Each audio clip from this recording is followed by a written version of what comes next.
Pediatrics today. So whereas a couple weeks ago we focused on the kind of normal healthy peds, and then Mikkel took you through kind of how you would work up or assess like a healthy pediatric patient. Today we're going to talk about some of the more common like high-risk peds that you may encounter.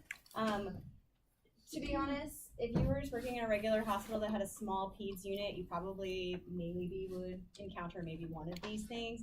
More often than not, unless you're working specifically with peds, you probably would not necessarily experience most of these. So sometimes even in your dietetic internship, if you have just a very short peds rotationary experience, you may only experience like a couple of these.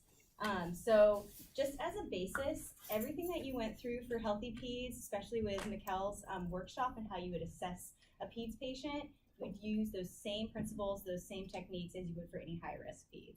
The only thing that's a little bit different is that obviously each medical condition is going to have unique needs. So we're going to kind of go through where some of those are, particularly around preterm or low birth weight infants, or like if you're doing nutrition for neonatology.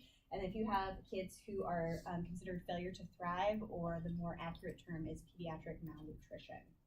All right, so these are the different conditions that we're going to go through today. So preterm and or low birth weight, we're going to talk about strategies and nutrition interventions needed to help with getting these babies up to hopefully their term counterparts. And we're going to talk about strategies for failure to thrive, or also known as pediatric malnutrition. There's been a big push to actually really kind of get rid of this failure to thrive term, but it still has hung around, and a lot of times we get a kid that comes in that's what we call falling off the growth curve, or losing momentum in terms of their growth. We still get a consult for FTT, or failure to thrive. We're going to talk about some common genetic disorders, particularly those that surround inborn errors in metabolism. I'm going to give you one specific example that you would need to know for the exam, not necessarily all. There's 100 of them, more than 100 of them, but we're going to talk about one in particular, PKU, or phenylketonuria. Then we're going to talk about some other congenital disorders. Very briefly, we'll talk about multiple food allergies in the peds setting. We talk about allergies a little bit more next semester when we have our immunology lecture. And then I will touch very briefly on obesity and early chronic disease. Mikkel, again, will talk to you more about kind of the counseling aspect that goes into the treatment for obesity. All right, so just as a reminder, our preterm and low birth weights. Remember, preterm infants, or anybody that is going to be born before that 37 weeks. And low birth weight were those specific cutoffs of, you know, the 1,500 or 1,000 grams, right? So this just kind of gives you a projected, we have for our goals for weight gain. So the whole goal of if a baby is born early is we want to mimic the same growth patterns and if they were still in utero. So these are our goals per day, because this is what would be going on per day. So a baby that is 24 to 25 weeks gestation, so this is like barely second trimester here, they're really only growing 11.4 grams per day. But as you can see, as we move on towards more of the second trimester into the third trimester, they're growing quite a bit more rapidly, which would make sense because that's when the majority of growth takes place, you know, from a pregnancy standpoint. It's because you are gaining a lot of weight coming from the fetus as well. All right, so this is key. Again, you don't necessarily need to memorize these breakdowns, but just key in knowing that if you have a baby that's born pretty late into gestation, your catch-up growth, even though they only have a few like weeks per se to catch up to what they would have been term, they will be growing a lot more than your babies that are a lot earlier on. Okay. All right, so our whole goal is to mimic intrauterine growth. So we kind of have these cutoffs as if you have a baby that is born less than 27 weeks gestation, we want them to grow 10 to 20 grams per day. 27 to 40 weeks gestation, anywhere between 20 and 30 grams per day. And then for babies who are at term to about 3 months, our goal ranges are 25 to 35 grams per day. So that's a normal, healthy infant. Okay. So there's two growth charts that are used for these premature babies that are separate from the WHO and CDC growth charts that we would use for regular pediatrics. Those are the Fenton and the Olson's growth curves. We primarily use Fenton in our NICU, and if I remember correctly, I think the Olson's growth curve came in more around like the 2010-ish. Regardless, you guys won't necessarily need to use this for an exam or anything like that, but I have the next slide is a picture of kind of what that looks like, and again, it really just reflects the growth curvature of a developing baby at the end of gestation. Okay. The key thing though with nutrition, and even though we have these great goals of trying to gain weight, is that there are a lot of barriers to proper nutrition for these babies. And so it is actually quite difficult to achieve the weight gain goals to mimic this intrauterine growth. And we're going to talk about some of those barriers in the next few slides. But here's what the growth curve would look like. So same with our WHO growth curves for the 0 to 2, there is not only a length and a weight, but there's a head circumference as well.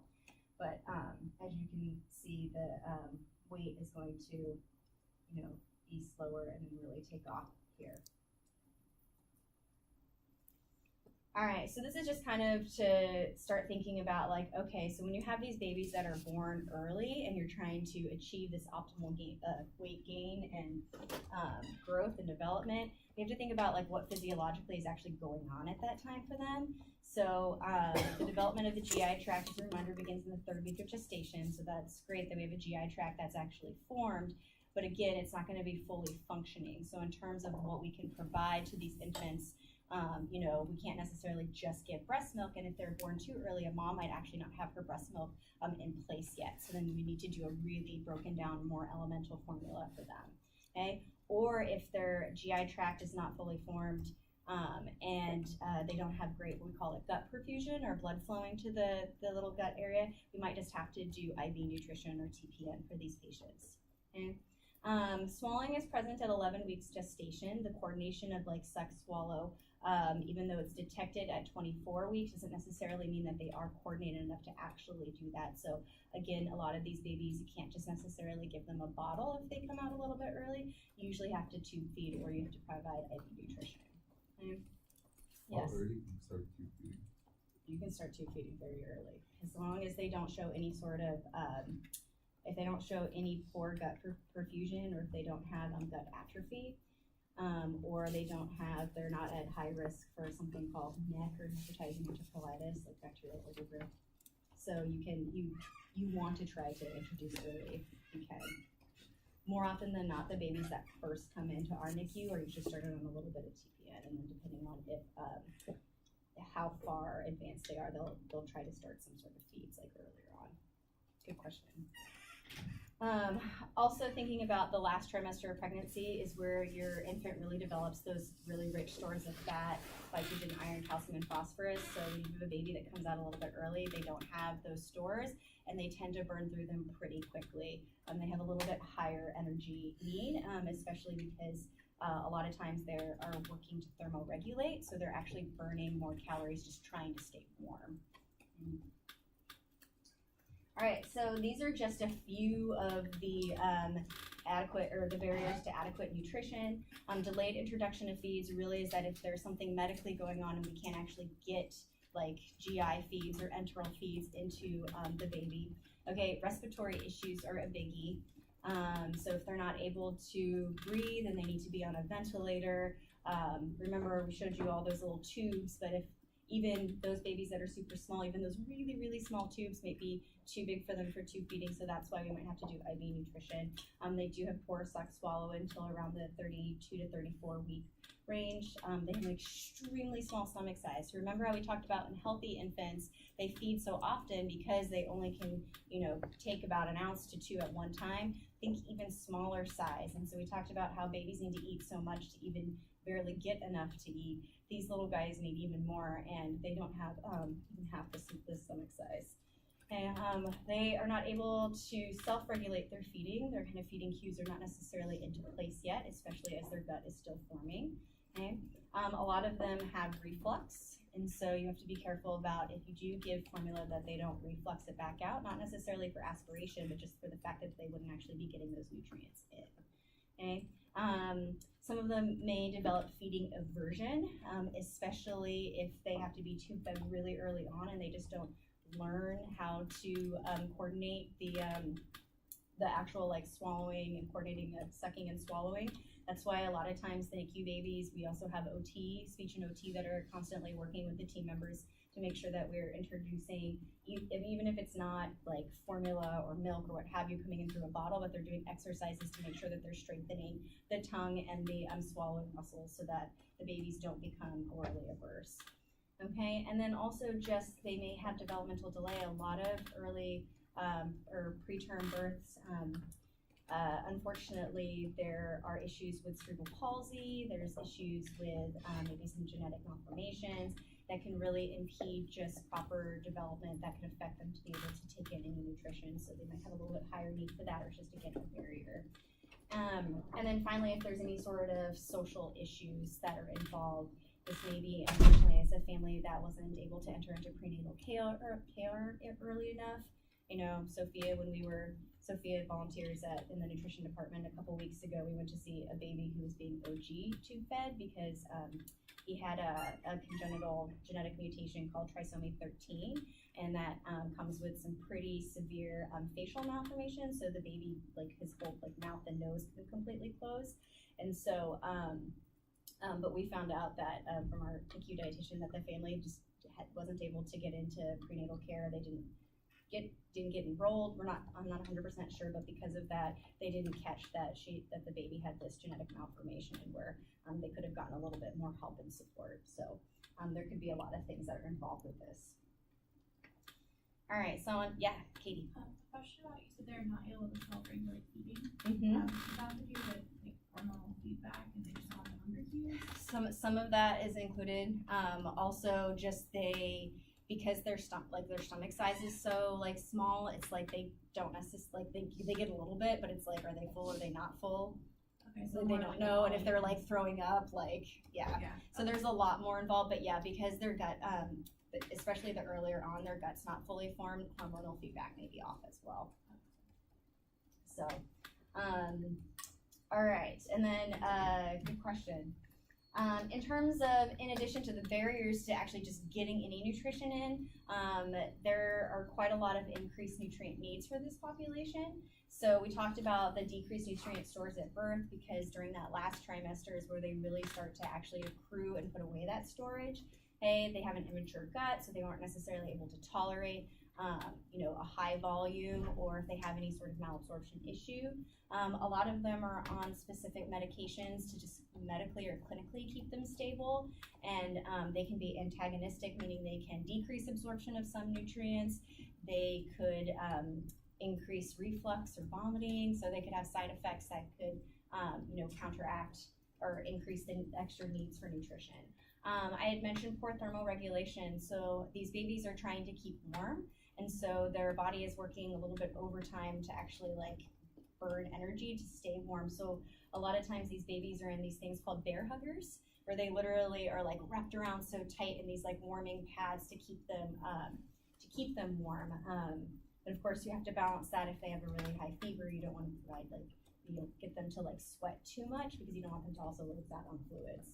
And respiratory issues, we'll talk more about pulmonary disease and nutrition next semester, but basically having respiratory issues and increased work at breathing is going to increase your risk or increase your nutrient needs.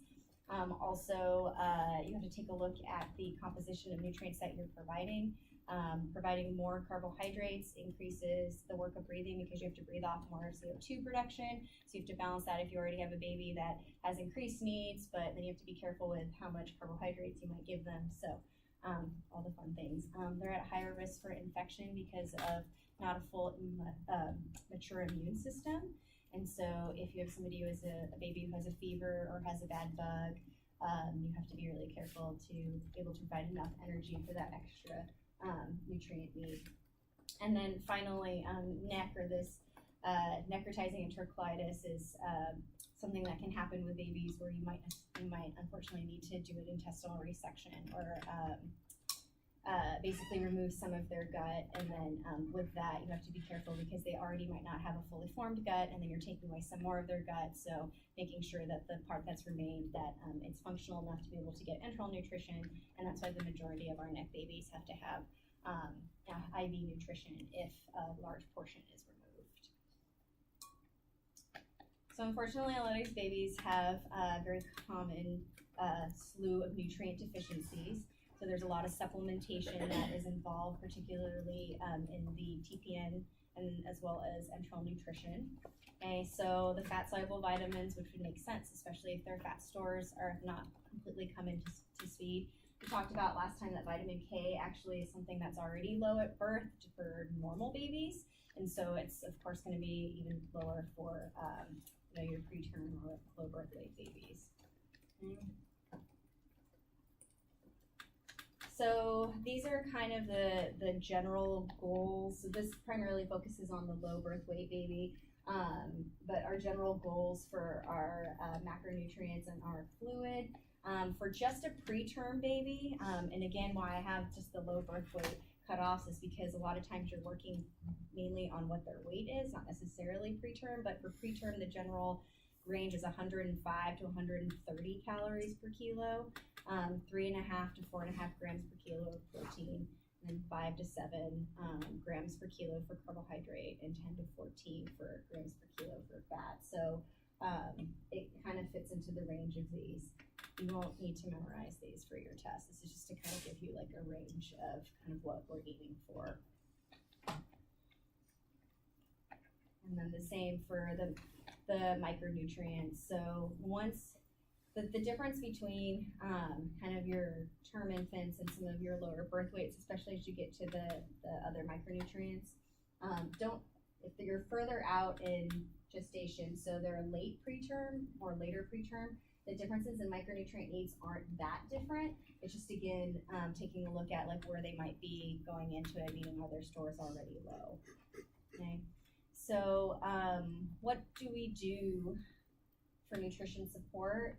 A lot of times we'll start out with parental nutrition support, as I mentioned, so we can make sure that the gut is actually working. And there's pediatric, or we call it neonatal TPN. So there's very specific TPN combinations just for these preterm babies that has all of those micronutrients and extra calorie combinations, so that we can hopefully meet or try to meet the majority of their needs.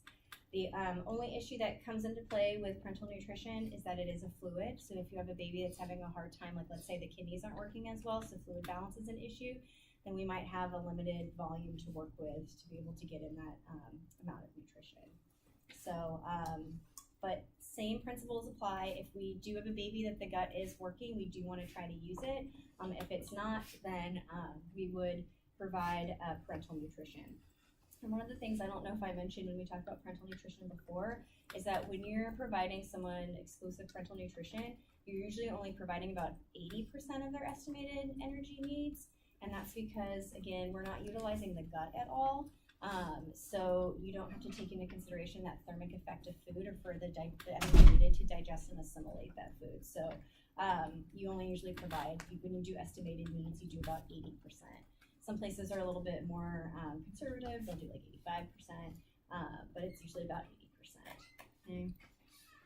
You do want to be careful with overfeeding with parental nutrition because you can get inappropriate growth patterns, but again, the biggest thing is that you can start to have those other micronutrient deficiencies and other contraindications that you would see, or complications that you would see with overuse of TPN, so cholestasis, or decreased bile flow through the liver. You can also get fatty infiltration into the liver, which can cause liver disease in an already probably stressed immature organ. Okay, so it's a very delicate balancing act. If we were to provide tube feeding, if a baby is late enough into gestation that mom's milk has come in, the OTs also, as well as the dietitians, work really hard with the moms to support breastfeeding and pumping, and especially if their baby is not able to coordinate that suck and swallow, we still want to make sure that we can provide her milk if possible. So the hospital has plenty of breast pumps, and they'll work with the lactation consultants to be able to pump continuously so that they can use the mom's milk to actually tube feed the baby with. Okay. If mom doesn't have milk, or if we don't usually do donor milk at the hospital, I need to check on that policy because I know it's changed back and forth.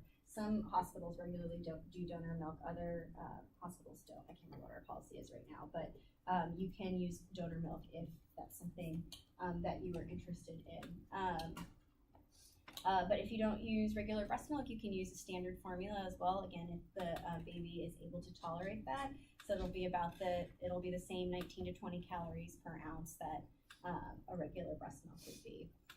So again, just a quick review of, remember, your composition of breast milk is gonna really vary. You're gonna have your fore milk, that's gonna have more of the lactose, less protein, fat, and calories, and your hind milk, that's gonna have the less lactose with more protein, fat, and calories. So again, when we're having our moms pump, we're really trying to make sure that we can get in, both forms, but really the hind milk to again get in your protein, fat, and extra calories for these babies that need a little bit more. Unfortunately, for our preterm or our low birth weight infants that get sick, or just in general, just regular breast milk or standard formula is normally not enough, and so we usually have to fortify to be able to provide enough to meet the needs for growth and development. So there are a lot of therapeutic infant formulas that are available, so we'll talk about some of them now. For a well baby that's greater than 37 weeks, usually that for some reason might be in our intensive care unit, we usually just encourage breastfeeding, where we can fortify the formula by supplementing with some other formula to concentrate it, so to provide a higher calorie per ounce. We can provide, examples of just the standard infant formulas are gonna be like Enfamil or Similac. Right now, our infant formulas at our hospital are the Abbott brand, so Similac. If you have a baby that has suspected lactose intolerance, and you need to provide a different formula for them, there's a lot of lactose-free varieties of the different brands of formula. One thing that we do say is that you should not provide, you guys have this in our Healthy Peds, you should not provide an automatic soy-based formula, because if there is a lactose intolerant or milk protein allergy, you need to be careful that this child doesn't also have a soy allergy, and there is a bit of a higher percentage for a soy allergy if somebody has a milk protein allergy. Galactosemia is a form of an inborn error of metabolism that would be, we're going to talk about in a few slides, but would it be identified at birth? If you had a baby that that was identified early on as having galactosemia and wasn't growing, you could switch them to a soy formula, and an example would be Isomil or Posofi. And if you have a baby that does have lots of reflux, there are these formulas that are called AR formulas, or added rice formulas. So it's the formula, not the parent or the caregiver is not thickening the formula. The formula itself is made with a little extra rice to somehow help with decreasing the reflux. And then for our babies that do need some more of those more broken down hydrolyzed whey-based formulas, a good example would be like Gerber Good Start. So there's a lot of different formulas out there. Some more examples. Lots of formulas available for impaired digestion for your preterm or NICU babies. Okay, so if you get that milk protein allergy or any food allergies, there are casein hydrolysate formulas like Alimentum or Progestamil. I don't know if anyone's ever been around those formulas. They smell really bad, but they do the trick. And then for our even more broken down or basically elemental formula, we have something called Neocate. You can have Neocate Infant or Neocate Junior as well. So those are basically your just free amino acid formulas, so for your really sensitive kiddos. If you have patients that are not able to tolerate fat, we have a large variety of formulas that have different fat compositions. Those that have higher medium chain triglycerides that are more readily tolerated. So for example, Elecare, just 33% MCT, or Progestamil, or something like Alimentum, which Alimentum is also a casein hydrolysate formula, so it's good for impaired digestion. It also helps with providing a very large amount of MCT oil. Okay. Chylothorax comes up in our NICU and sometimes our PICU babies, and that's when you basically get lymph flowing into the pulmonary space, and so you have to have a super low fat formula, or those with really, really high amount in MCT oil, so that you wouldn't exacerbate this. It usually involves, I think it's a surgery and some sort of medication. But a couple examples of formulas for that are Tolerax and Progen. For your exam, you do not need to memorize all these infant formulas. Our focus in this class is adults, but it's very similar to adults. There is a whole world of infant formulas that you work with depending on the type of baby or child that you have. Okay. All right. So any questions before we keep talking about some more formula options? All right. So going back to our just preterm infants. So if you have a preterm infant that has a mom who does have breast milk, there is something called human milk fortifier, and it is a fortification, basically liquid beverage that helps with only mixing with breast milk to fortify and concentrate and kind of enhance the mom's breast milk. And it is not available. I mean, I'm sure if you could probably find it on the black market or randomly from an unknown seller on Amazon, but it really should only be used in the hospital setting because it's a hospital grade, like almost like medication. Okay.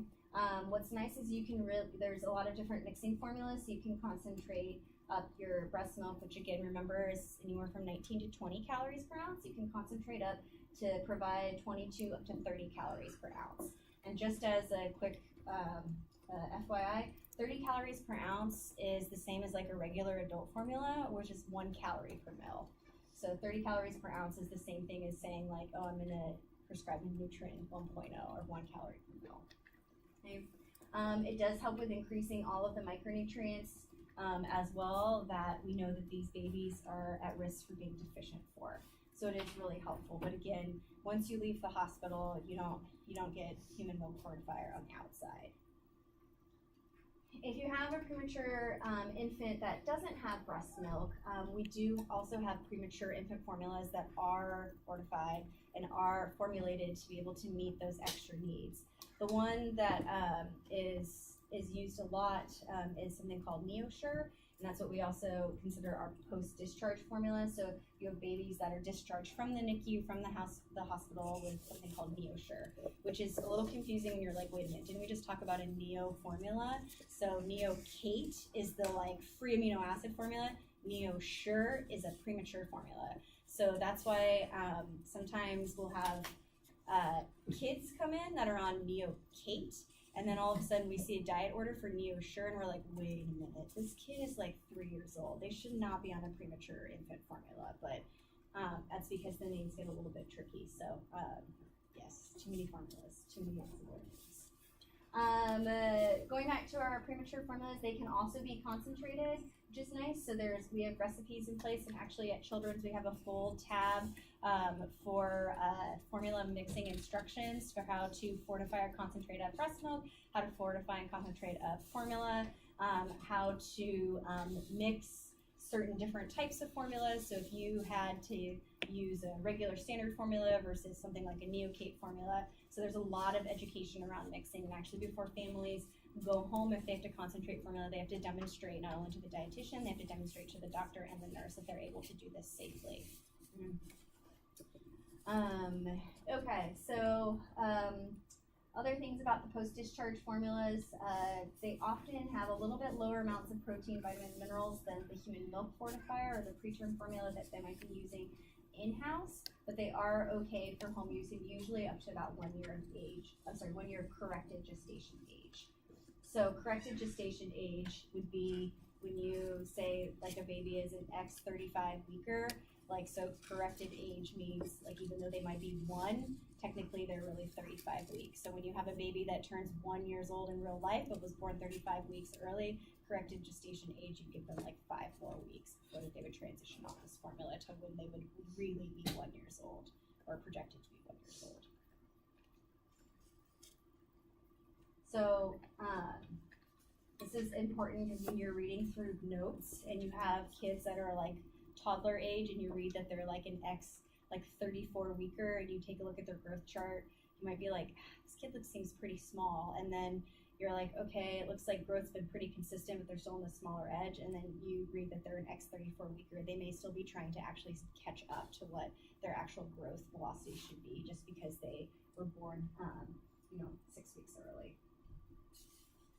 All right, any questions before we kind of move into the general pediatric nutrition or just failure to be able to obtain growth velocity? Yeah? Sorry, can you do one more explanation of the corrected gestation? Yeah. So let's say that you have a baby that was due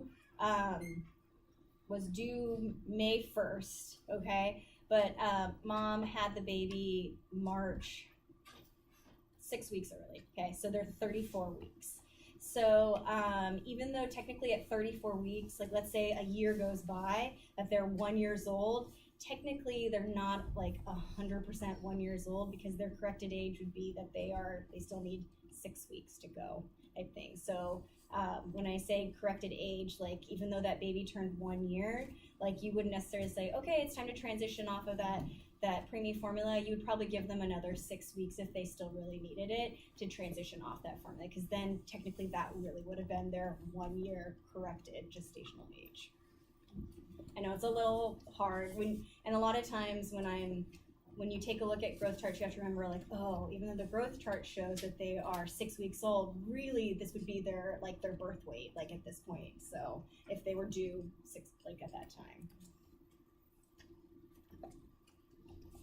Okay, so failure to thrive or overall pediatric malnutrition. So really this is just when you see a deceleration or arrested physical growth. Normally it's seen a lot of times in weight, and so you'll have kids that are like just not able to like gain weight, or they're like pretty stagnant in gaining weight. And when I say not gaining weight, like not necessarily following along the growth curve at like 5th percentile, like they just are going straight. They're not continuing to go up, okay? So the other thing that you might see is that if you have a downward change in growth across 2 major growth percentiles, so you have somebody that is tracking at, let's say, 25th percentile for weight, length, what have you, then all of a sudden they drop to, you know, the 15th and then the 10th. Then you're like, wait a minute, like that's a pretty big drop, especially in a short period of time. And not necessarily like also like the height jumps up and then goes down, like just like both of them usually drop down. And so that's when they're considered failure to thrive, or perhaps having issues with pediatric malnutrition. Now, malnutrition, I don't have all of the specific diagnosis criteria up here, just because I know we focus primarily on malnutrition in adults, but it's the same type of thing where you have to have you know, specific growth indicators. So what do you remember when you talked about this with Mikkel for adult malnutrition? What did you guys talk about? What were some of the definitions? You guys talked about malnutrition with her, correct? Did you do the physical exams? Okay. So do you guys remember some of the like criteria you needed to have to say somebody is malnourished? It was like fat and muscle stores. Right. Okay. So physical exam was part of it, like a loss of fat or muscle stores. Okay. Was there any like numbers involved, like weight loss numbers in a certain amount of time? Percent usual body weight. Percentage of body weight, right? Okay, definitely. So similar type things for kids, but we use Z-scores. So when we plot on the growth chart, typically there are Z-scores that are associated with that. And Z-scores are kind of like the range. So remember, the percentiles, like you're basing like on a population, right? So like what this child's weight is in comparison to this type of population. So the Z-scores are kind of like your range around that. And so they're a little bit more, I don't want to say accurate, but they kind of more closely capture like the exactness, I guess, of what that like anthropometric measure is. So we would use Z-scores. So you have to have a trending, you'd have to have Z-scores in between certain levels. So like you could have moderate malnutrition if it was like a Z-score of like -1 to -2. Like mild malnutrition would be less than -1. Severe malnutrition would be like more than -2 to what have you. And then they also have categories of if this is a one-time issue. So like maybe this is an acute occurrence of malnutrition. They had a drop in weight because they got really sick. Or you can categorize them as chronically malnourished, where you have multiple points on a growth curve that are showing downtrending. So there are some specific categories in actually diagnosing malnutrition. Regardless, though, nutrition is always consulted and kept in the loop, especially because a lot of times there are multiple components to why somebody is not thriving, and normally we come in and do like a thorough diet assessment, as you would with any other kiddo and family, to find out if they're just not eating enough, or maybe there's something else going on like malabsorption, or maybe they find out like medically there's something going on, like a patient is also not only not growing, but they're also not meeting some of their other major developmental milestones like walking or talking or what have you. And then unfortunately other things come up, like maybe there's a tumor or something like that. So regardless, we do an assessment and then we provide what our goals for eating would be. Yes? If a baby's born macrosomic Mm-hmm. and they're not thriving, Mm-hmm. would you be as worried? That is a If great they're just, question. like, Yeah. stagnant? Yeah, because we actually have kids, and we have a patient like this right now that will come in like obese, and then they're in and they're super sick, and even though they're obese, they start rapidly losing weight, and even though like maybe their weight loss still puts them in the obese or even like overweight category, because they are dropping, and this is why we actually just expanded our growth charts too to have extended Z-scores like above the 99th percentile as well as below the 3rd percentile. If they're dropping that much, we still worry because there are still like health risks associated with that. So for babies and big kids too. We actually have a kiddo in right now who came in quite large. She's a teenager and she's undergoing treatment for cancer, and she's got quite a lot of other issues going on as well, medical, psychosocial, mental, and she's lost like 20 kilos. Like, I mean, and she was a big girl to come in, and she's lost like 20 kilos over the last like 4 to 5 months. And like, she had a feeding tube, but then the feeding tube came out, and she's eating, but she's eating like a lot of junk food, but not that much junk food. But she's also not up and active, and that's like one of her like goals every day is to get up and walk around, and she has to get up, walk around, and take her meds before she can sit back down in her bed. And I was talking to the oncology dietitian because she's like, I feel like even though I know that she's still overweight, obese, like this is an issue. Like this is, you know, she's malnourished. Like she's actively losing weight. So she's been working with the team on how to best work with that patient, because there is a lot of other factors involved in putting a feeding tube in. Although would be the best option, the psychologist feels is not the best option because she's afraid it will like set her back. So balancing, but yes. Yeah. And losing weight that fast also puts you at risk of ketoacidosis. Yes, that's why it is not healthy to lose weight that fast as well, even if you are overweight or obese. And you also get like your liver enzymes start to do some really funky things because you're like mobilizing so much fat. So that's why if you've ever any of those individuals that go through the diets, the like strict like liquid diets, and they lose weight really rapidly, a lot of times their transaminases are fairly high. But that also, like, does it also not like, well, to people who have like gastric sleeves and bypasses and everything? Yeah. Like, I know the first few weeks, these Yeah. have to be able to do that. Yeah, you have to be really careful, and you're like really closely medically monitored. Yep, no, definitely. So the MNT for Failure to Thrive will just really depend on what the etiology is. If it's for a lot of times for the babies and like early kids, younger kids, a lot of times they're just not eating enough or not able to take in enough. So, parents are just really stressed out. They are not necessarily, like they don't know if they're feeding enough.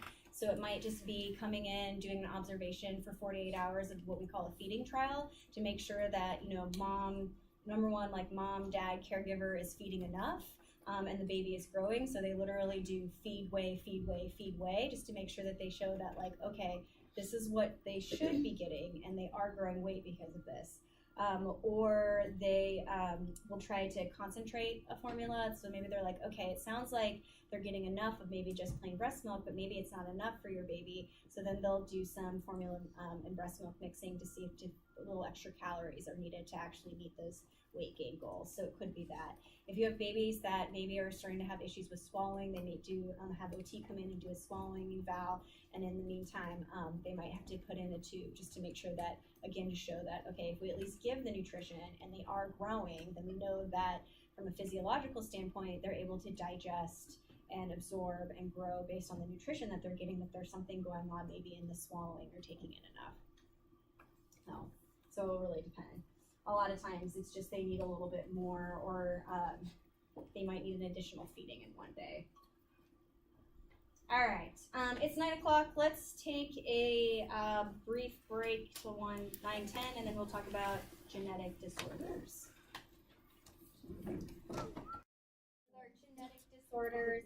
Okay, so this is supposed to be our very basic review from like high school-ish biology. Do you remember basic genetics? Mendelian genetics? Sure. Remember like big A, little a, big B, little b? Yeah. A little bit. I see some yes, some no. Okay. So with genetics and genetic disorders, most commonly we have our autosomal dominant and our autosomal recessive traits, right? So autosomal dominant would be, you've got a father that's affected that has the blue gene, right? And a mother that's unaffected. So the dad has one blue gene, one black gene, one version, one allele, and the mom has two black genes. But because the blue gene is dominant, that means that anytime it's present, that is what's going to be expressed, right? So that's why dad has it, even though he also carries the black version, okay? So if they have 4 kids, they have the possibility of having, let's say a son, that has one blue from dad, one black from mom, okay? They can have another child, the daughter this time, that can have a black version from dad, a black version from mom, another child who's a son this time that has another black from mom, another black from dad, and then another child that has a blue from dad and a black from mom. So out of their 4 kids, there's a 50% chance that there's a 2 out of the 4 of their kids will carry this trait and have that dominance, okay, come through. Now again, this is a very basic Punnett square. There's a lot of variation that can take place if they have these, but for the most part, if there is somebody that has this carrier, it's going to be expressed. This is different from autosomal recessive. When you have a carrier who's the father, who is a version of the blue and a version of the black. So if they're black, they're unaffected. If they're blue, they are affected. If they are carrier, that means they have a version, right? So autosomal recessive would be if you have 2 versions of the blue, right? So if they have 4 kids again, they can have one child that has just both the black versions. They can have another child that has a blue and a black. However, it's recessive, so that means that the child won't express it. This child won't express it either, but this child that got both the blue or the recessive genes, they are going to express it. So there's a 1 in 4 chance if they have 4 kids, that one of them will have this genetics, okay? So it's very basic review of autosomal recessive and autosomal dominant, okay? All right, so genetic disorders are inherited, okay? And oftentimes genetic disorders present in a variety of ways. Normally they present early on. Sometimes you can get screened. You can partake in not newborn screening, but prenatal screening. So this is very common, especially as they consider advanced maternal age for pregnancy. You can get a preliminary screen around 20 weeks to see for some common genetic disorders. Okay, so how babies usually present is you can have failure to thrive, so babies aren't able to gain weight, or over the first year of life, they're not able to gain weight appropriately.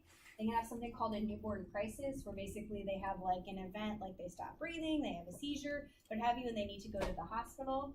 They can have seizures, they can have overall developmental delay. I don't really like the word mental retardation, but they still use it as part of the definitions of what common signs and symptoms are. But basically, you have patients that are cognitively declined. You have something called hypotonia, meaning that I always think about it as somebody who is not as coordinated. Their muscles aren't as strong, so they're fairly limp. Not necessarily limp that they can't walk, but they're just they just don't have the strength that they need. Okay. Excess vomiting. You can have issues with acidosis, and you can also, it can be very serious, and you can have kids that slip into a coma. This could be because of ketoacidosis, or it could just be because of some other metabolic changes going on. Okay. Other signs and symptoms that are a little bit more rare, but that can also be supporting, is I know it sounds kind of funny, but off smells of kids, and not oh, that was a bad sticky diaper, like the kids themselves have an off smell, or like they have like a wet diaper and you're like, oh, that smells really sweet, like almost like a maple urine-y, like maple syrupy sweet. You're like, that's not right. Hair pattern or abnormal hair color, urine different color, particularly red urine, ataxia, or like bloody noses, myopathies, renal stones, corneal clouding, dystonia, again like uncoordination, and then cardiomyopathies, so having to do with the heart and being able to pump enough blood through.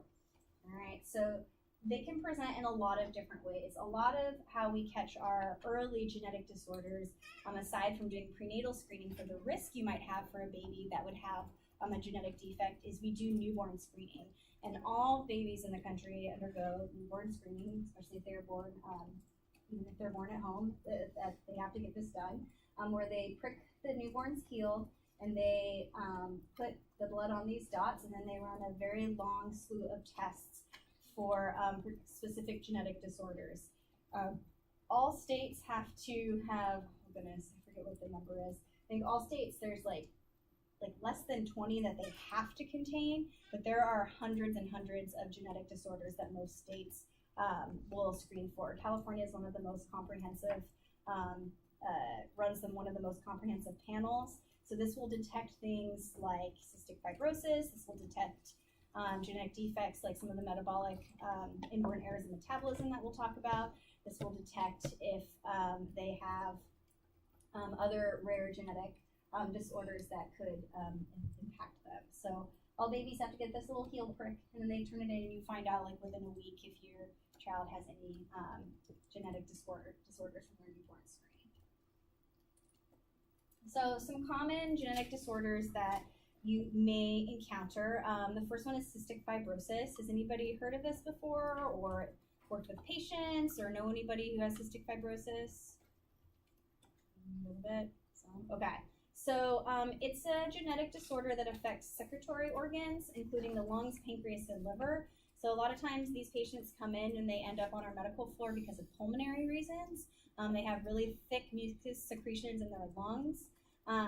And they also aren't able to digest properly because their pancreas is not able to release the enzymes, the exocrine portion of their pancreas is not able to release those enzymes to digest their fat and carbohydrates and such. So we're going to talk more about cystic fibrosis in more detail next semester when we talk about pulmonary diseases. However, you do see it in kids because it is diagnosed very early on.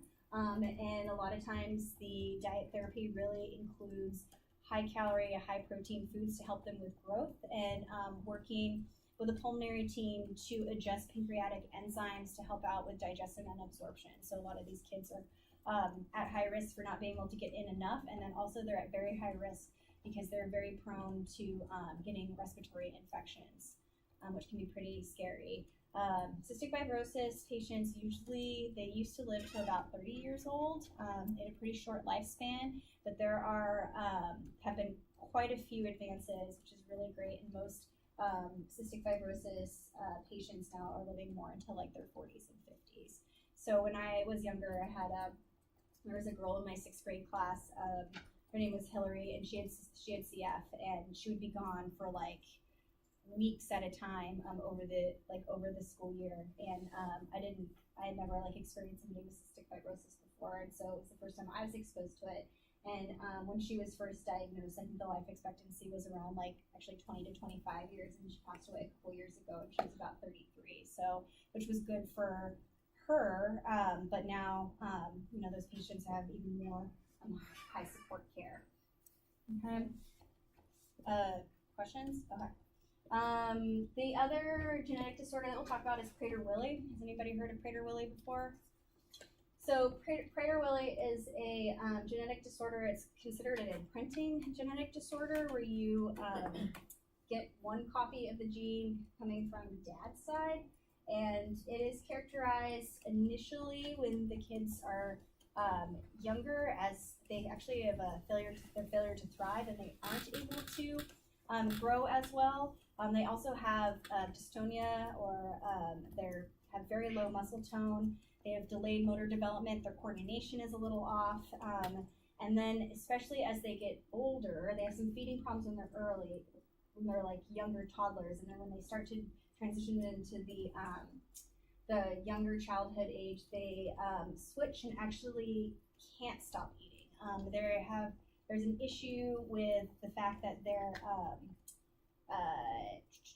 their satiety hormones are completely thrown off, so they never feel full or satiated. So they're very hungry all the time, and so they're prone to continue to eat, and then they continue to gain a lot of weight. So a lot of times these patients might present with excessive obesity at a very young age. Like, we've had a few kids that have come to Children's who are like 4 or 5 years old, and you feel like you're looking at like a 12-year-old. Like, it's really kind of hard to see. So diet therapy in the beginning really actually focuses on getting enough calories, formula, nutrition support in infancy to help with supporting proper growth. And then you have to transition and switch to calorie restriction, or not even necessarily calorie restriction, but really support at home for parents and caregivers to be able to provide enough to the kids to help out with, keeping them as satiated as possible, but also to help with, increasing physical activity around this low muscle tone. They also have delayed growth and overall sexual maturation, so endocrinology is very heavily involved as well with different treatments.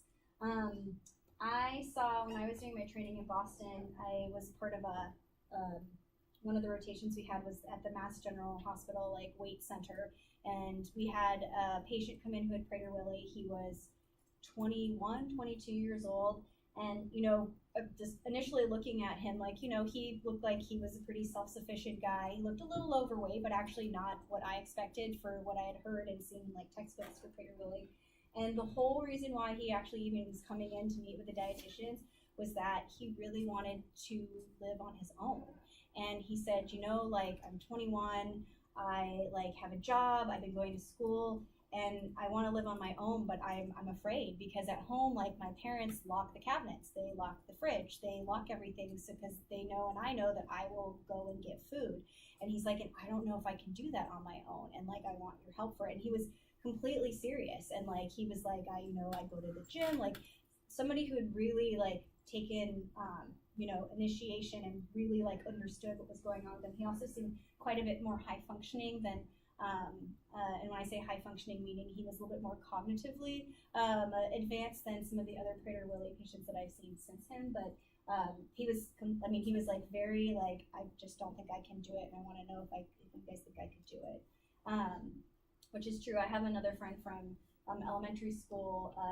His nephew has Prader-Willi, and his sister, so this child's mom, is a advanced PT at Kaiser in the Sacramento area, and she's very big on raising awareness about Prader-Willi. And I've seen as a PT, she has instituted all of these family workout programs to support her son. And I've seen over the years how he used to be this really, really small kid, and he's now transitioning into the more young childhood range. And so she's been very open about posting her strategies and helping those, which is really cool. So it's a sad but interesting disease, genetic disorder disease. It's also very interesting because it's one of the few classic obesity, genetically related obesity syndromes that you can study to see if we manipulate different hormones or what have you, can we get better outcomes for obesity. Yeah. This might be a stupid question, but Probably not. can't supplement with, why doesn't leptin supplementation work? Yeah, that is a great question. So if I remember correctly, I don't know if they have the actual mechanism for why it doesn't work, but they have done countless trials on patients with Prader-Willi of just giving them leptin because they just don't have any leptin. They just have sky-high ghrelin, and for some reason the body just doesn't accept it, and it's just not as sensitive to it, and I don't know why that is. Yeah, I was thinking it would have already, people would be taking it. Right, exactly. No, why? But I know because if you even see, I think some, and you might know better than I do on this. It's been a while while since I've looked at this, but some of the like animal trials or like rat trials with the obese rats that they actually like give more leptin to, like they change their like feeding behaviors a little bit more. Yeah, so But it just messes with your own like homeostasis. Yeah. essentially. Or it's just this specific genetic disorder that just does not allow any Or sort maybe of it's the leptin. is it the receptor or the actual leptin they're low on? I think it's the actual leptin. So Doesn't if make I'm not, either I was gonna sense. say after, I think it's they actually don't produce leptin. So yeah, no, not a stupid question at all. So okay, so metabolic genetic disorders. So these are genetic disorders which you have a specific mutation of a gene or a small number of related genes that causes a metabolic abnormality. So how possibly you are able to, or sorry, I should say, possibilities to transport system issues, association of vitamin cofactors with enzymes are disrupted, or you have issues with deficiency or absence of enzymes. So I'm a picture person, and this is the best way how I learned this. So inborn errors in metabolism. So let's think about how enzymes and such work. So let's say that you have a product A, right? Or sorry, you have product A and you're trying to get to B, right, with an enzyme. So there's an issue in inborn errors in metabolism. There's an issue with either, let's say, the gene encoding for the enzyme or the enzyme itself. So it knocks out this enzyme to be able to take A to B. And because of that, you get a buildup of A, right, because it can't get to B. And then you get this extra buildup of these other byproducts like C and D, okay? And why this is an issue is because maybe this is an essential nutrient, or it wasn't an essential nutrient, but then needs to become an essential nutrient because now your body can't make it. And then maybe this buildup or even these buildups, having too much of it can be toxic. So this is why this is important. So this is just another way that you can see this. So again, like let's say you try to go from A to B to C to D. Here are your enzymes that are going to run these reactions. And then here are your genes that are going to code for these enzymes that are going to run these reactions. And then also with C, you can have this alternative pathway to get to E, so the second one. All right, so let's say that gene CD right here is knocked out. So that means that it's not being able to code and create enzyme CD, which means that C going to D is knocked out. So we can still have A getting to B, B getting to C, but instead of C going to D or C going to E, now C's only going to go to E, okay? All right, so the consequences, again, is that you get accumulation of immediate precursors or other remote precursors, so a buildup of the A, right? You get a deficiency of the product or compounds derived from it. So let's say, going back to here, that would be B. So we get buildup of A, deficiency of B, and then production of alternative products, and then you get a loss of feedback control. So again, that would be, let's say, lots of C and D produced, and then you don't get this feedback that says, hey, we've got enough of this, so let's stop getting more of that. Same with here, you get all of a sudden a lot extra of this made, maybe some extra of this being built up as well. You don't get the feedback that D says, okay, stop guys, we don't need to keep doing this. All right. So the basic MNT for this, and this is inward errors in metabolism are a very good, very classic example of nutrient gene interactions from what we consider the nutrient genetics side. So when we talk about nutritional genomics, usually we have the nutrient genetic side, meaning you have a specific genetic outcome and you use nutrition to work with that, versus the genomic side, which is you have nutrients that can influence what those genes do, right? So this is a very classic nutrient genetic side.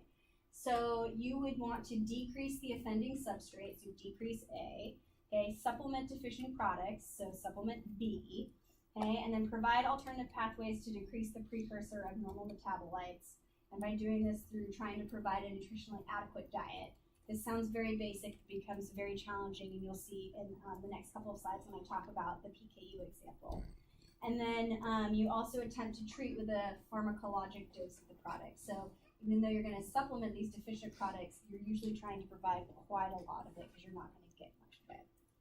Okay, so these are all types of inborn errors in metabolism, and these are primarily found out when you do that newborn screen test, right?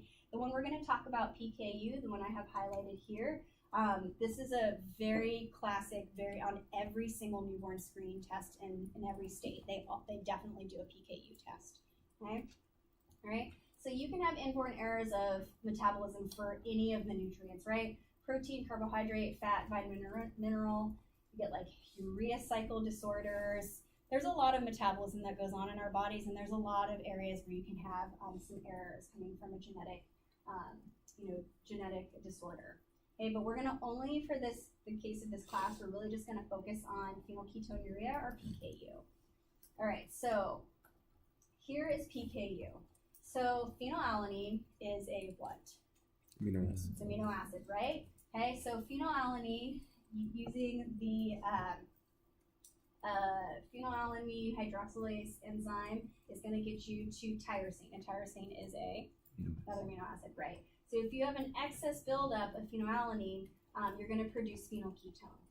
Okay, so this is really important. So where PKU comes in is you can have a complete knockout of the enzyme, right? So where it's just not coded at all, or you can get a partial like knockout so that you have some enzyme, but it's only like, it's not as efficient. So you get some production of tyrosine, but not enough, and you still get a pretty big buildup of phenylalanine. Okay, big buildup of phenylalanine can be really scary, can be very toxic, and it can cause some severe cognitive decline and can lead to coma and death if not treated very early on. Okay, so the primary manatee for PKU is restricting phenylalanine and supplementing tyrosine. Okay, why might this be a challenge? It's not very hard. I heard it like the diet's so strict. The diet is very strict, but why is it very strict? Because phenylalanine. How is that? Because phenylalanine is so present. Right, phenylalanine is amino acid. It's present in almost anything that has protein in it, right? So you're restricting a lot of protein. Well, what was one of the key things here to provide a nutritionally adequate diet? Who needs a lot of protein, especially after being born? Kids do, right? So very early on, you have kids that are on this restricted protein diet. And so you want to make sure that you're still providing enough, and you want to make sure that you're also, they still need probably, a balanced amount of nutrients as well. So you can have individuals that are identified with PKU, and if treated right away and are adherent with the diet, they live very normal-ish, healthy lives. Okay, like you would not know that they had issues. For somebody who is not treated right away, as I mentioned before, you can have some pretty severe cognitive decline and developmental delays. You can have seizures, and you can have coma, can go into a coma, and also you can have early death. And actually, these kids, before they identified PKU, that's essentially what happened. Is that they were born, they seemed healthy, and then in a matter of weeks, they were very, very sick infants, and then often would die because of this very toxic buildup of phenylalanine. All right, so the goal is to try to maintain your plasma phenylalanine and tyrosine concentrations that will allow optimum growth and brain development. And typically you are supplying adequate energy, protein, and other nutrients while restricting phenylalanine to individual tolerance. So it is a lifelong diet. So this is not something that can just, you start the diet and you transition out and you're okay. This is something that unfortunately this person will need to follow their entire life. Okay? And tyrosine, whereas it used to not be an essential amino acid, right, is now considered an indispensable essential amino acid because they're not able to actually produce enough of it. Okay? So the challenge is that you really can't eliminate all of phenylalanine from the diet. It is an essential amino acid as well, so you do need it. Okay, so but you can only take in a certain amount of it. Also, as we just mentioned, most all foods contain protein, or any food that has protein is going to have phenylalanine for the most part, especially natural protein sources. And so you really need to focus on where else you can get energy. So a lot of times, like how this girl has this like milk container. So they have this beverage that they could just call their milk or their fee-free milk. And it's a formula that has been, with the phenylalanine basically removed from it, and high amounts of the other amino acids and energy and vitamins and minerals, and they have them drink this several times throughout the day. Now, as a kid, that can be a little challenging, especially just, you're going to parties, you're going to people's houses to eat and stuff. think of it as a teenager, as we've talked about now, you know, in this class a little bit, teenagers don't always have the best diet quality.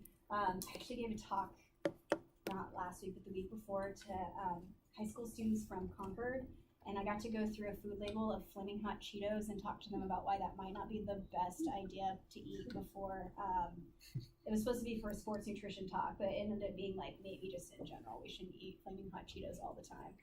And I was so surprised that several kids had like a giant bag in their backpack. But anyways, I digress. But just knowing that as a teenager, it might be hard for, you know, for anyone to make healthy food choices, but to have this extra challenge. And so it was really important to provide as much support as possible. So there's a lot of education. Yeah. What happens like when the baby's developing in the mother? Baby's cooking, they're getting That's a great question. So supposedly like there isn't any issues like with, even though like they're gonna get phenylalanine crossing like through the placenta and such. It's not like babies are born and like they're already like cognitively like delayed or anything like that. It just seems to be more of an issue once they are born and they're getting their external sources of food. With the enzyme cross the placenta, the mother's enzyme. I wonder if that is it. I don't know for sure, but that could be part of it, that the enzyme coming from the mom like has, you know, decreased enough, or the fetus and placenta itself is just really good at regulating the amount that's actually coming over. And because the gut is pretty immature as it's developing, like they just don't get a high enough amount that it would even like cause a problem. I don't know 100%, but yeah, babies that are born with phenylalanine, it's not like they come out and they already like have some cognitive decline, or they've developmentally delayed, or they even come out with seizures or anything like that. Because you don't know until after you have that newborn screen test, so it's even like a week after that you would even know. So the baby couldn't also take breast milk then, right? Yeah, for that first week of life, they could be taking breast milk, and when Oh, they they find can. out weight stuff, Oh, like, you know, we need to switch things up, and they don't have like lasting effects. And similar question to the leptin one, why can't you just supplement with the enzymes? You just can't. For people people, take like lactate, right? And PKU, what can you take? You just can't. It's like not in drug form. for PKU or for PKU. Oh, for PKU. That is a good question. I know that they've worked on trying to supplement with enzymes. I think, oh gosh, when was the last time I read about this? I did not review up on my enzyme trials. Okay, for I was PKU. just No, curious. that's okay. No. I know that they have like looked at that in the past, and I don't know if it's like a delivery, if they haven't been able to get it, you know, like whereas like now you can, like they've perfected digestive enzymes enough to know that they need to be in like a specific enterocoated capsule and released at the same time. I don't know if the delivery of like the phenylalanine hydrolase is like packaged, like they can have it packaged enough and like delivered correctly for it to be effective.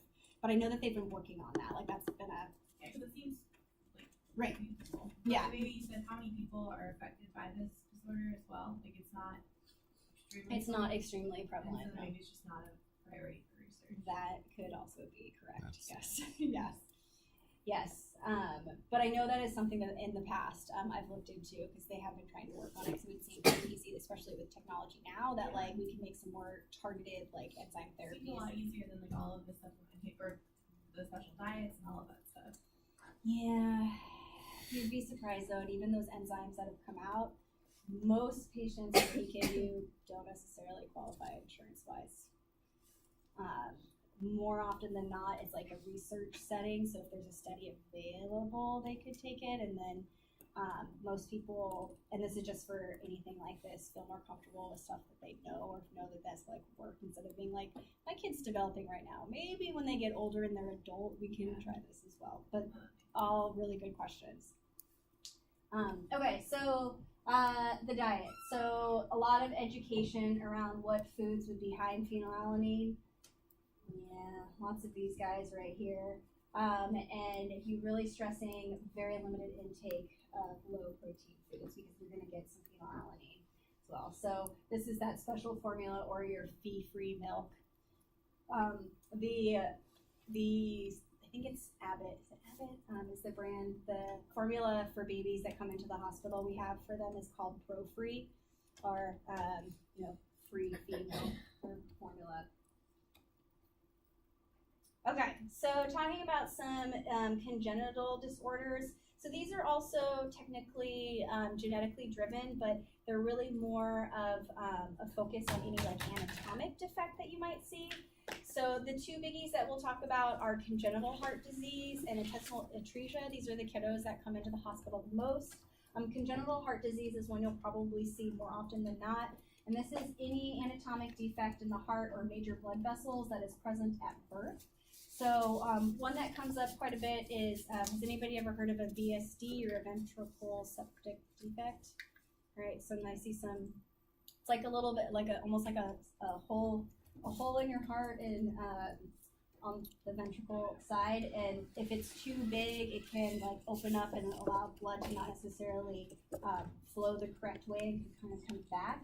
It's very common, more often than not, if it's recognized early in pregnancy, they monitor it and then they just make sure that the hole closes. If the hole doesn't close, normally what they do is they do surgery right away, like right after the baby is born. If it like still seems like it's going to close or looks like it's getting smaller and smaller, they may wait a couple years and then they finally kind of hit a point where they say, you know what, we need, you know, this is not getting any smaller, your child's really going to start growing, and we want to make sure that you know, that this doesn't become an issue later on. And this is what actually just happened to my best friend with my godson, not last year, the year before last. She was told late in her pregnancy that he had a VSD, a little small hole in his heart, and they monitored it and it looked like it was closing. And so they said, you know what, we'll like let him, you know, get through a couple of years. We'll keep monitoring it. So it looked like it was closing. And then when he was had just turned 4, they were like, you know what, it looks like it hasn't really closed since last year, and since he's 4 and he's gonna be, you know, he's a very active little boy, we wanna make sure that this is not gonna be an issue. And so he had to have open heart surgery. It's an open heart surgery procedure when he was a little over 4 and a half for them to basically repair and close the heart, the little hole in the heart for him, and then he's fine. Although it is a very scary surgery, it's very, very common, but I saw him last year. He's very funny, and we said something to him like, "Oh, how have you been, Will?" And he like didn't say anything, and then like all of a sudden he like whips up his shirt, and he has like this giant like scar, and we're like, "Oh, well, cool. It's nice to see that your scar is healing well." But anyways, why congenital heart disease? That's just an example of one. There's many ones. Why it's an issue is because if you don't have obviously proper blood flow going through your heart, you can have chronic hypoxia because you're not being able to get oxygenated blood throughout your body. So you can have infants that tire really easily, and they have decreased feeding abilities. This is very true. This also happens as kids get older as well. So they don't just get in enough nutrients, so it's actually really difficult for them to meet their weight gain and growth goals. Also impacted blood flow is going to impact absorption of nutrients. So again, then not only are they maybe not able to eat enough, but then they're not being able to absorb enough as well to support growth.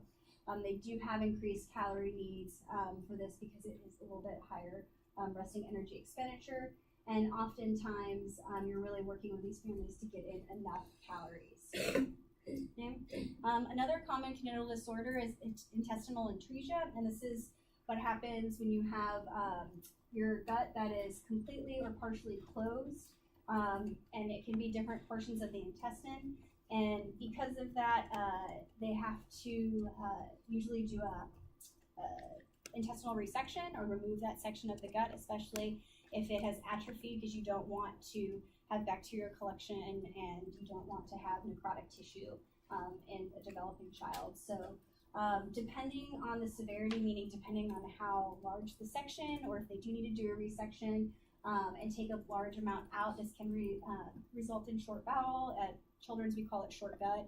And again, you start thinking about, okay, digestion, what portion of the intestine digests and absorbs, absorbs certain specific nutrients. If that section was removed, do we need to supplement? Do we need to, provide it a different form so that the child can get the appropriate nutrients that they need?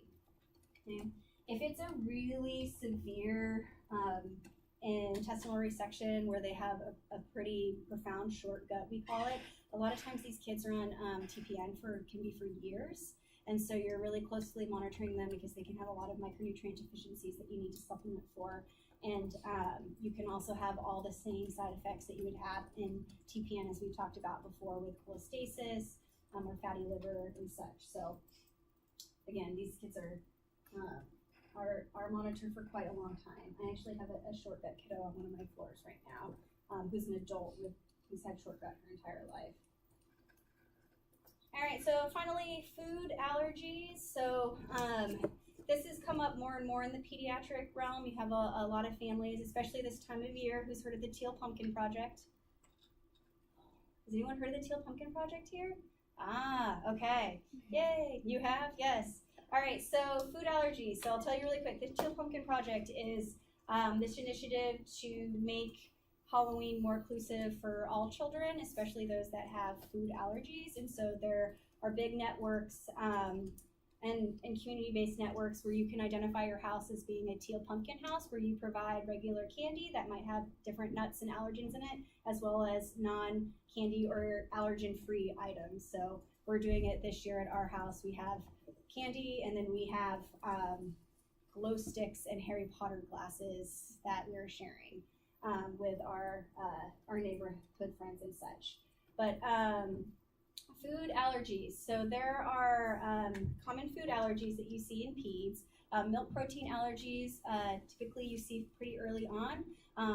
Kiddos will begin to have basically almost like a bloody stool, and that's when you know that you have like a frank milk protein allergy or cow's milk allergy. This happened to my roommate and best friend from Boston.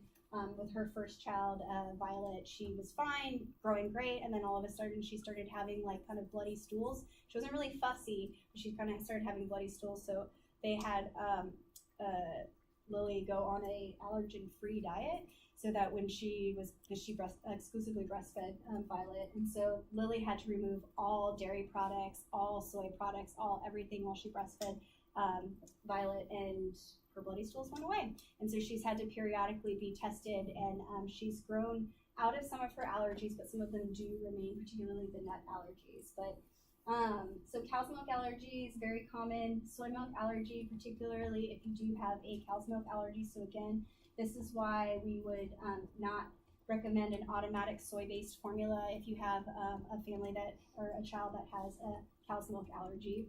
Other allergens include wheat, peanut, tree nuts, eggs, and shellfish. On all food labels now, you have to label whether or not the food contains an allergen or was processed in a facility that may also be working or processing other allergen as well. So you can still breastfeed if, as long as the mother follows a very strict milk-free, dairy-free, or soy-free diet. Because that will be reflected in the composition of the mother's milk. If you have babies that are not being breastfed, you can do the hydrolyzed or free amino acid, like the Neocate formulas, if they have severe allergic food allergies as well. As kids get older, a lot of times they work with an RD or they work with an immunologist in clinic with, again, just working around the different foods and severity of foods. We'll talk about allergy testing next semester, but it is something that does come up. You might have, if you have a child that has a lot of allergies, unfortunately they fall into a picky eater category because they'll only eat the foods that they know are allergy free. I had one kid that was in, actually was in for aplastic anemia, but he had multiple food allergies, and he had the worst diet I think I'd ever seen of a kid. He literally ate like, he wasn't allergic to soy, so he would drink soy milk, but only chocolate soy milk. But I swear he ate like Fruit Loops all the time and just candy all the time.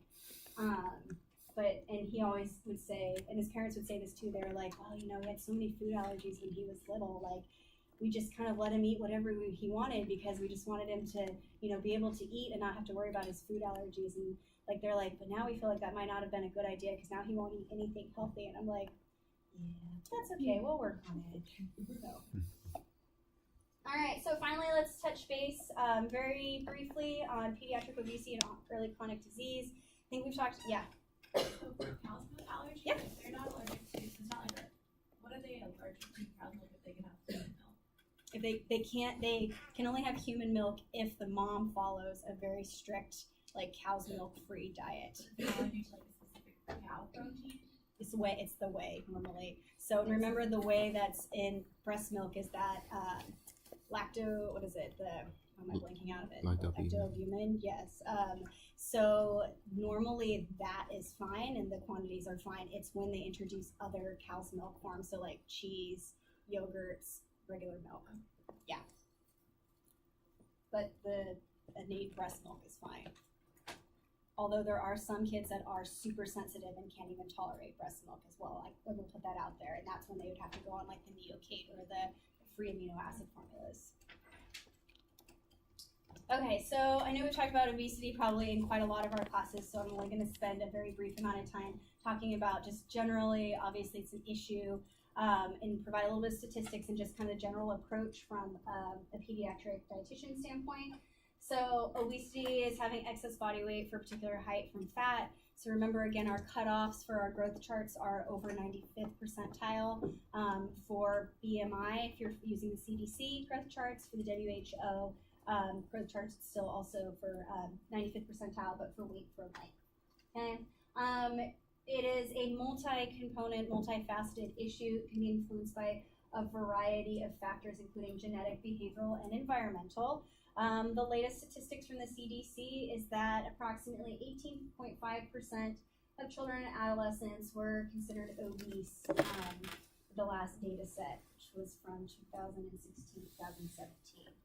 Okay, why this is a big issue is that those that are obese earlier in life are more likely to have risk factors for heart disease, such as high cholesterol, high blood pressure, starting earlier on, and this will continue into adulthood. There's increased risk of impaired glucose intolerance, insulin resistance, and overall type 2 diabetes earlier in life, not even when they're an adult. More likely to have breathing problems such as asthma, as well as sleep apnea. And does everybody know what sleep apnea is? Okay. They're at greater risk for bone and joint problems. I've seen multiple broken bones on kids who are overweight and obese, not just because they were walking and they broke a bone, but somebody who may have had the same fall that wasn't overweight and obese. They didn't experience a fracture, and this individual did. I've talked to a couple of the orthopedic surgeons, and that's one of their not complaints, but their observations is that they've just had so many more broken bones, and they think a lot of it has to do with the weight status of our kids.